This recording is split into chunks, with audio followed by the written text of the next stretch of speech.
আজ শ্রাবণ মাসের তৃতীয় সোমবার। আমরা আগে থেকে ভেবেছিলাম কয়লাডাঙ্গার মন্দিরে যাব, কিন্তু সেই রকম কোনো সঙ্গী না পেয়ে আমরা ভাবলাম যে কাছের মন্দিরে গিয়ে জল ঢালবো, কিন্তু আজকে গিয়ে দেখলাম যে কাছের মন্দির বন্ধ। তারপরে আমরা কয়লাডাঙ্গার মন্দিরেই আসলাম। আসার সময় কোনো টোটো পাইনি, হেঁটেই এসেছিলাম।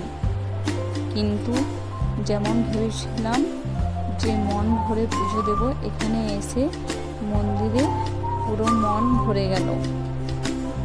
এখানে খুব ভালো করে পুজো দেওয়া হয়, অনেকক্ষণ ধরে অনেক মন্ত্র বলা হয়। তারপরে জল ঢালার সময় উত্তর দিকে মুখ করে দাঁড়াতে হয়, তারপরে আবার মন্ত্র বলা হয়, তারপরে জল ঢালা হয়।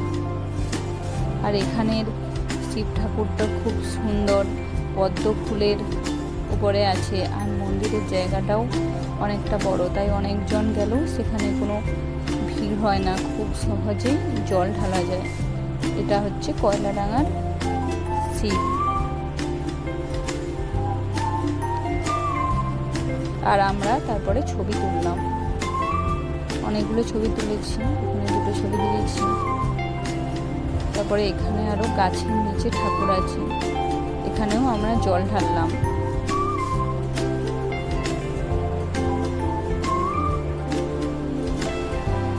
এখানে অনেকক্ষণ টাইম কাটালাম, তারপরে আমরা আবার টোটোতে করে বাড়ি গেলাম।